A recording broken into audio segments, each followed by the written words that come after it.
even given your popularity back in the day, how much more popular would you have been in this era, given the social media outlets that we have now, the websites, and just YouTube, all of that stuff? How much more popular would Ray Leonard be today? It would be outrageous, totally outrageous. I mean, you couldn't even fathom because of what social media has created, has done. It'd be crazy. I got you. So you think about so many people now, I mean, and things happen in not tomorrow, but like 2 seconds afterwards or 2 minutes afterwards. So things, I tell you, it'd be multiplied thousands of times. Now, another question that I was dying to ask you, because I saw the special on ESPN, the 2020, I believe it's called, with Roberto Duran. Beautiful show, beautifully well done. I have to ask you, now, did you really carry all of that inside you for all those years? Because fighters will, have performances against other fighters, and, someone will say this, someone will say that. Fighters always make excuses after they lose, and I'm sure fighters that have lost you have made excuses, and right. Nothing has stuck in your craw, or at least after watching the show, it seemed as though nothing had stuck in your craw more than this. Why did this man, this situation with this man, I should say, trouble you so much? Well, it didn't. I didn't care about it for 40 years, but naturally, as an ex-fighter, athlete, whatever, you want to know. You still want to know. I don't care if there's 100 years. You want to know. You want to hear from him. You want to hear from that person. So did I make you quit? What happened? What exactly happened? Tell the world what exactly happened. But that's also could be a selfish part of me. Want to hear this man fall down on his knees. And, you freaking frustrated me. You made me mad. I threw my hands up in frustration. That's what I really wanted to hear. But the man inside of me, the person that's inside of me now, said, hey, you know what? You say you had cramps? Then so be it. And that's what happened. I got you. Now, same thing with Hagler. To this day, does Hagler still say that he feels he won that fight? Will he concede at all? Now what you asked me is so right, because Hagler, just like Joe Frazier, he carried it with him. He took it personal. Hagler blamed me for his loss, and I try to get both of us, or even the four of us, Hagler, Hearns, Duran, and myself, go on the tour, do things, and talk about these things, because the public want to know, especially those fight fans back then, baby boomers, they want to know. Is it a close fight? Yeah, it was a close fight. Could it went either way? Yeah, possibly. Depends. You know what? It's so subjective. It depends on how you see it. Was Hagler aggressive? He, without question, was aggressive. Was he effective aggressiveness? I don't think so. So it depends. I think it's a wonderful thing, and that's what made boxing back in those eras. Yeah, you could ask 10 people who won that fight. And maybe I'm a little biased, but I watched it about 20 times, and I always scored it for you 7-5. I just think that he made a tactical error in the way he came out. And were you surprised? That's another question I have for you. Were you surprised at his tactics in that fight? Trying to outbox you, trying to fight you orthodox. And I made it, I got into his head. The thing I remember, and the press tour, I should say, if you go back and see some of the articles and whatever, I never see anything to piss him off, because I did reverse psychology, because Hagler creates this aggression with his opponents all the time. He gets so mad that he goes to camp with that attitude. Whenever I got to the podium, I say, this man's a great fighter, and you don't give him credit for being a boxer. You always think he's a slugger. I kept saying it, and the last thing Hagler said at the very last press conference, he said, you know what, I may surprise everybody. I may outbox Ray. Because I've been out of the ring for so long, people just thought I lost when I lost. But in saying that, and convincing him, he tried to, because he came out orthodox. And Not saying if he came out left-handed, I would. It could be. I would have taken more time to get to feel comfortable. You know what I mean? I got you. But coming out orthodox gave me an opportunity to kind of, wow, thank you, Marvin. Yeah, that was a gift. It was a gift. Yes, that was a gift. Yeah. Absolutely. Gave me time, and he didn't press me at all. Absolutely. Until late. Now let's talk about your preparation for this fight, and please correct me if I misquote anything or get anything wrong about this, but I heard, to my understanding, that you did spar with Quincy Taylor, who was a southpaw back then, who was a WBC champion, future WBC champion. Right. Is it true that you did spar him without headgear on, and you had a real fight with him, and you had 8-ounce gloves? Is that true, or is that a rumor? I did that with a number of middleweights. I did that. Okay. I put on big gloves, 14-ounce gloves, sparring gloves, and I had them put on 10-ounce gloves, and with headgear. I had no headgear because I made sure that I felt, I made sure that I remember what it felt like to get hit. I remember you said that you wanted to do that. Exactly. Now, I want to piggyback off that, and I don't know if you want to divulge into this, but I don't know if you heard about the situation with Floyd Mayweather, what happened with All Access, and how, they're having wars in that gym that going on for 31 minutes. And we spoke with Nassim Richardson earlier in the week, and he said, well, that's nothing new. There's worse things that go on in gyms, obviously, but there's just not a camera around. Do you think that a situation like that is inappropriate for a professional fighter to do? Just throw people in there and go to war until someone drops? What is your thoughts on that? I saw that today, of all day. I saw it today when I was coming home, and I was trying to understand what was the problem. Is it because they went 5-minute rounds, 10-minute rounds, like that? Yeah. Is that true? I guess they went 31 minutes straight, and that was the controversy, because I guess what the commission had a problem with was that because Floyd Mayweather is a promoter, and they thought that was inappropriate for a promoter to kind of condone that type of stuff, having like someone get hurt. Because someone can get hurt, and just it's almost like unsupervised type sparring. But again, I mean, I've been in gyms, and I've seen things, and I've actually done things myself that probably weren't appropriate, but there just wasn't a camera around. So I just wanted to get your take on that, if you think that they overreacted, or if, obviously you've been around. Is that something that you've seen before? Listen, I think it's a little bit of overreaction. Listen, when I used to spar, I was sparring 7-8 minute rounds. Is that the same thing? I mean, no one got hurt, and it was fun. Yeah, I got you. We live in a society now that everything is on air. Everything is visible now. Yeah. There's always a camera or a hot mic around. I got you. Oh, I know for sure. And everything you do, there's gonna be repercussions. So now, what was Mayweather's rebuttal? What did he say? This is another controversy, and you may find this very interesting, because I found this very interesting, as well as many others. Mayweather said to the commission, well, what happens on that show is staged. It's not real. So it's kind of contradictory, because you'll see Mayweather on the show saying, this is me, I'm real, I'm not afraid to show who I am. But then in front of that commission, I guess he kind of questioned the credibility of the show, and came out and said, that the show wasn't real. It was staged. It's not how we really are. It's like an act. So I guess they accepted that, and what they had said to him was, well, next time, let us know what's real and what's not real, what's going on. I guess they accepted it, which was kind of bizarre, but I don't know. It's just kind of a weird turn of events. I'll be honest with you, Ray. The only problem I had with it was they had a young kid, about 17, 18 years old, going up against a guy 25, 20, 26. Right. That kind of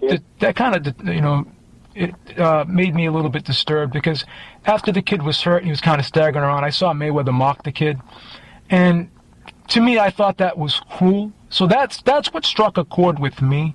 Obviously the kid asked to do it, But you have a young son, I believe, or you don't have a young son anymore, but you had a young son, and obviously when kids are young, they think they can do anything. Daddy, let me jump off this cliff into the water, whatever, and that's when the older people have to take discretion for the younger person. You know what I'm saying? You just don't leave someone to their own devices. So that's just what I had.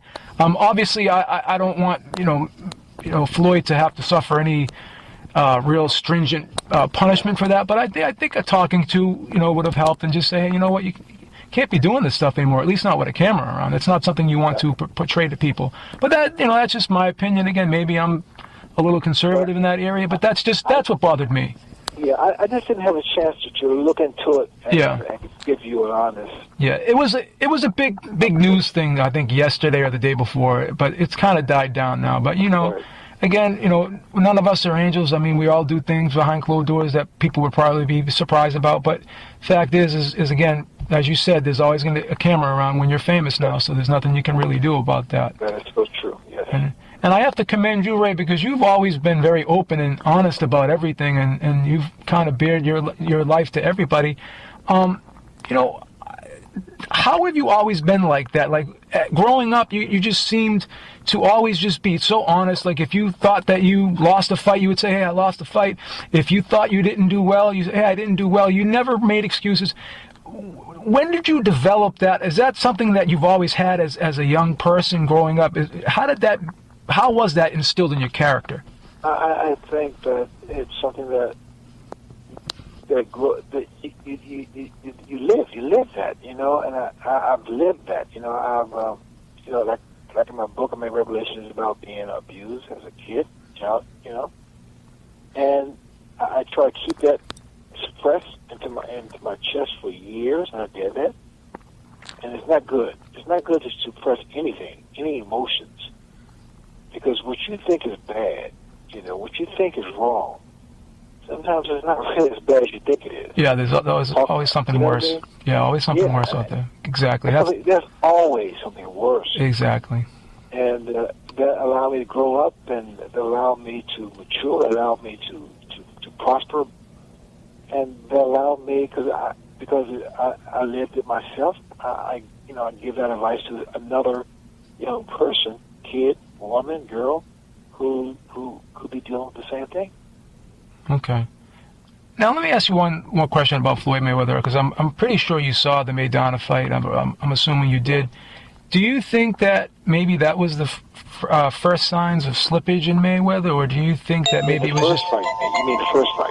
Well, even the second fight, people, it looked, he got caught with some shots that normally you would think he wouldn't get caught with. Even though he won the fight 10-2, believe it or not, Ray, he was kind of criticized for his performance. I mean, yeah. I thought he did well, but I just seen shots that used to miss him by inches kind of touched him this time. I don't know. Did you see that in the second fight, or did you just think that? Okay. Everyone's trying to find the Achilles heel of Mayweather. Everyone's looking for slippage. And some more so than others. They want to see him fail. They want to see him lose. Mayweather is a very extremely talented fighter, and he did what he had to do to beat Madonna. Yeah. Madonna, he's a strong kid, young kid, and he still has a bright future. Absolutely. Mayweather fought a smaller fight this time. Absolutely. Well, I got one last one for you before I go, because I mean, sure. I have the answer to this question, in my opinion. In primes, I think that you would beat Mayweather. I think it would be a tough fight. You could fight 10 times, maybe you would. In my opinion, you probably win maybe 8 out of the 10, in my opinion. But I just want to say one thing, because I've posed this interesting question to other people, because this is one feather in Mayweather's cap that I think that a lot of fighters don't have or haven't had. Maybe Bernard Hopkins may be the exception to this. Let's take a 37-year-old Mayweather and put him against maybe a 37-year-old Ray Leonard, a 37-year-old Tommy Hearns, a 37-year-old Benitez, or a 37-year-old Duran. How does that play out? Because I have to give Mayweather credit for his longevity, and obviously... Oh, without question. Yeah. And that's a very good question, and that's a very valid question. At that age, being the fact that, hey, I mean, I didn't take care of my body when I was out hanging out. When I wasn't fighting, I was out there. The thing about Mayweather, from what I hear, he doesn't drink, smoke, or anything. He just do what he does. I don't think, and Tommy Hearns doesn't drink or anything. It's the ones that live another life, And rightfully so. We deserve that. We train, we work hard. Yeah, absolutely. That would be interesting. The outcome would be whose night it is at that night, at that particular moment at 37. But 37, very few guys can get in that ring at 37 and look sharp. Okay. You with me? I'm with you, absolutely. Yeah. Yeah, I hear you. I hear you completely. What's happened to our damn heavyweight? Where's our heavyweight champion? Where's our heavyweight champion? Well, okay. Well, let's talk about Deontay Wilder. Can he be that man, Ray? I mean, do you think that he has what it takes? Is he the package? Obviously, he's got the power. He's got the right hand. But does he have more than the right hand? He definitely has the personality. I mean, we've talked to him several times. Where did he come from? What's his amateur background? He was a bronze medalist in the Olympics, and he does have a decent amateur background, but he doesn't have something like an Andre Ward, doesn't have something that you had, but he was a bronze medalist. He's sparred with the Klitschko's. Every single one of his fights has ended in knockout. No one's I think been past the fifth round. That could be a plus or a minus. I mean, what's going to happen when he has to go past the fifth round? We don't know. Now, he's supposed to be fighting Duran sometime in November, but I guess that got pushed back. Now it's going to go to purse bids. So he will get his shot at the WBC title, but we just don't know when. And this fight will be his biggest test. So it's going to be interesting. I mean, a lot of people are pinning their hopes on this man. I'm skeptical, but again... Why are you skeptical? Because I'm a guy who likes versatility. I'm a guy who wants to see what's going to happen when the guy's pushed to that brink. I want to see what's going to happen when the guy's eyes closed. I want to see what's going to... Yeah. When the guy... No one can tell you that. No one can tell you that. Only the fighter can show you. Exactly. You can tell a fighter what to do when he gets knocked down. You can't show him what to do when he gets knocked down. Exactly. When he's knocked down, he gets up on his own. He positions himself to get up without stumbling. Absolutely. That's all on him. That's like on the job training. Well, let's talk about that a little bit, Ray, because admittedly, you've said you haven't always taken care of yourself. Now, were there times when you felt as though maybe I entered the ring and you didn't have it all? The thing about me, I got in amazing shape. Okay. My head didn't coincide with my heart. You know what I mean? I got you. At that time, at those times in my life, I was going through, my marriage was decelerating, and things, kids, and life is not as sweet as it may appear to be. So you to be a fighter, you gotta. When you're young, you can block that shit out like most of the time. Absolutely. When you get older, because you care now, and you care a little more. Yeah. Things are more precious to you now. The little things mean more. Yeah. Exactly. It means more now. Yeah. And I don't care who you are. If you have a heart, it's going to affect you at some point. Absolutely. Yeah, for sure. Now, in my opinion, I would say Tommy Hearns would be your toughest opponent in your whole career. Do you agree with that? Without question. Okay. I mean, Tommy Hearns,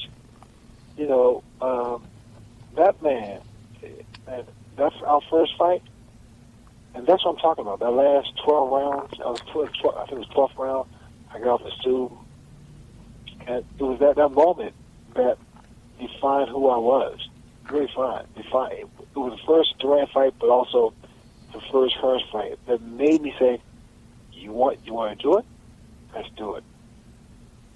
That's when you're challenged. That's when people say, that's when your heart or your mind says, all right, you want to show how great you are? Show them now. no matter how tall you are, no matter how barely your left eye closed or hurt, no matter how tired you are, that's what separates the men from the boys. I got you. Absolutely. Yeah. Absolutely. Now, after that first Duran fight, were you considering retiring? Because I heard. Duran hit me so fucking hard. I had contusion. I had a doctor come in my room and draw blood from my ears so I wouldn't call it loud. I was like, I don't need this shit. But and I was like, I don't know, 23, 24, 23, I think I was. Went away for a week, healed so fast, I'm ready to fight again. That's all it was. At first you say, oh, woe is me. And especially when a fighter's by himself, that's the worst time, especially when you lost. You could have won. It eats at you. And same thing happened. I knew I could beat Duran if I boxed him, but did I want to go through that pain again? That's the question. That's when you question yourself. I got you. Well, I'm going to conclude with this last question. I know I said this a couple questions before, but you're just a great guy to talk to. What is going on right now in Ray Leonard's life? Anything special going on? Anything that you want to talk about? Any type of organizations you're involved in? I know you do a lot of charity work. I'm glad you asked that. I mean, this is the next 12 rounds of my life, 15 rounds of my life, and it's wonderful. I started a foundation with my wife 5 years ago called Sugar Ray Leonard Foundation, and we raise funds and raise awareness for juvenile diabetes. And every year at the Santa Monica Pier, we put on like a little boxing show with a partner called B Rally, and they're like a bankers, they call it independent bankers, hedge fund guys. Okay. Michael King supplies the fighters. Remember Michael King now, King World. Yeah. Michael King, he's in boxing now. Yes. It's like Mike has a fight coming up October 1st at the Barker Hangar in Santa Monica. Yes. So they say boxing is dead. Boxing is not dead. Boxing is just getting started again. Well, that's interesting you say that, because just last week I was watching boxing on Channel 4, NBC again, regular NBC. So what are your thoughts on that? I mean, do you think that could be brought back if the networks got, taking these fights? They could come back? The networks will bring them back, those fights back, when those fights become evenly matched and more competitive. Okay. That's what it has to be. Sometimes these guys think it's about having an undefeated record. No, it's not. It's not about that. It's about showing up, fighting. And every now and then, move up a notch, raise the bar. Well, because people don't want to see a fight that they know 99% says he's going to win. They want to see a fight where I don't know. It's a flip a coin. That's boxing. Well, that brings another interesting question, because obviously we see fighters that want to protect their zero. Did that ever was that a focal point in your career? I have to be undefeated. Did that? I never thought about that. I was going to be undefeated because I was going to kick their butt. Yeah. That's how I felt. I never. In fact, I never asked my guys who will fight next, or what's that. I never just. You get me a fighter, get me whoever, and I'll fight. Well, that's interesting too, because again, correct me if I'm wrong, but just by watching you over the years, you seem to me to be the type of guy that you needed a challenge, or you would fight down to the level of your opposition. Exactly. Hey, yeah. You're so right. You're such a straight call, because even fights that Ray will knock this guy out. Like when I fought Dying Duran, he was the toughest fighter, one of the toughest fights I fought. Yeah. That bitch was big. He was up there. Yeah. I was shocked when you stopped him, Ray. I thought you would win, but I didn't think you were going to stop him. Yeah. Well, I was shocked. And I was nowhere near 168 pounds. No way. You had weights in your pockets, didn't you, during the weigh-in? Yeah, you put little 2-pound weights in your pockets, I remember. Yeah, I actually had coins. That guy was so big. He hit me so bad, so many times. I couldn't wait to relinquish the crown because I couldn't. Yeah, you couldn't fight at 175. There's no way. You didn't have the frame for that. Those guys were hurt. You don't even weigh 175 now, do you, Ray? No, I don't. I don't weigh 175 now. And you can eat whatever you want, right? Yeah, but I people ask me, do I miss boxing? I miss the camaraderie. I miss training camp. I miss figuring out guys. Because I always choreograph my fights. I miss that. I miss that so much. Because it was nothing like it. When you beat the odds, oh my God, celebrate. Well, that's just the thing, Ray. Because obviously, if we look at this $32 million a fight type contract that Floyd Mayweather has, right? And I'm saying to myself, and I'm being honest with you, because we're all human. And if you tell me, hey, can I work 4 hours and make $1,000, or could I work 8 hours and make $1,000? 90% of us are going to say I'm going to work the 4. 100% of us are going to say I'm going to work the 4 hours. Yeah. But I don't think Ray Leonard is that guy, because I know Ray Leonard. Ray Leonard, in my opinion, I don't know you, but from what I've watched you since I'm 45 years old. I've watched you since I was 10. So the thing is this, Ray Leonard in the back of his mind saying, if I'm fighting an easy guy, that's dangerous for me because I'm not going to be motivated. So even if you put $32 million in front of Ray Leonard and say you could fight anyone you want, I still think, in my opinion, Ray Leonard is going to fight someone who's going to challenge him because he needs that to get his own motor running. So again, is that an accurate description? I mean, you have that same deal as Floyd. Do you fight Pacquiao? Oh, with the Pacquiao, man, that is the best. What do they call that? Encore. That's a great encore to your career. I mean, personally speaking, do we still want to see it? No question about that. But the thing about it, more people are naturally leaning towards will lean towards Mayweather. Yeah. Than Pacquiao, because at first, before Pacquiao had that devastating loss to Marquez, it's kind of overall 50-50, was it? Yeah. Maybe now yeah. Probably maybe was 60, 40. Yeah, maybe 65, 35, whatever, or something like that. Yeah. 35. Yeah, something like that. Yeah. But it's still magic. It's still it's still magic. I think it would be huge. But the interesting thing is, and I say this to a lot of people, I always thought Mayweather would win, but there's something about me that thinks to myself, is there some type of doubt there? Because this is a man that, Ray Leonard needs that doubt. He needs that fear to make him work harder. This man seems to be a different character again. I mean, I'm not inside him, but just by my own perception of him, he seems to be a guy that needs to know that, 99.9% sure that he could win. Ray Leonard likes to guess a little bit and think, hey, maybe if I don't do this guy is going to win. But I never ever thought I would lose. Okay. I never thought I would lose. Okay. I always thought there was always some way, somehow I could win. I always felt that. But it's a dichotomy. It's like part of me saying, I could lose, but I'm not going to lose. Yeah. Well, he needs to know, in my opinion, that he can't lose. And I think, to me, this is what makes this fight extremely interesting to me, because I can break this down, the reach, who has the better attributes in certain areas, whatever, and I can break it down. And, if it was a computerized fight, I think Mayweather would win 9 times out of 10. But the thing is to me, it seems as though there is some doubt in his mind. So it doesn't matter if I think he can win. Does he think he can win? Or is he comfortable that he's 100% sure he could win?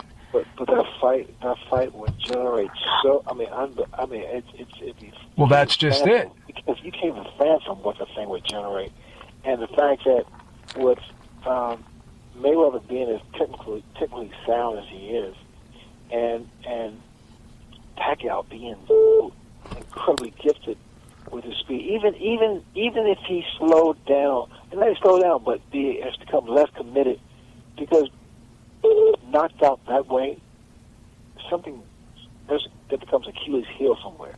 Yeah. Because you get a little gunshot. And Yeah. it happens to all of us. Yeah. But it's just enough handicaps, both of them, to make it fucking incredible. Absolutely. Absolutely. It's awesome. Now, when you came back from your eye injury, and I believe when you fought Kevin Howard that in '84, was that a concern for you, the eye? I mean, obviously. I wouldn't have done, I wouldn't have done it, but I have the best ophthalmologist in the world, Dr. Ron Michaels. Yeah, my ophthalmologist actually knows that gentleman. He spoke about him, and he talked to him about the whole situation, and your left eye to be so strong as your right eye. I mean, the guy. I mean, I wouldn't have done that. I didn't think about that. Yeah. You know? Yeah. Not at all. But you get back to your point.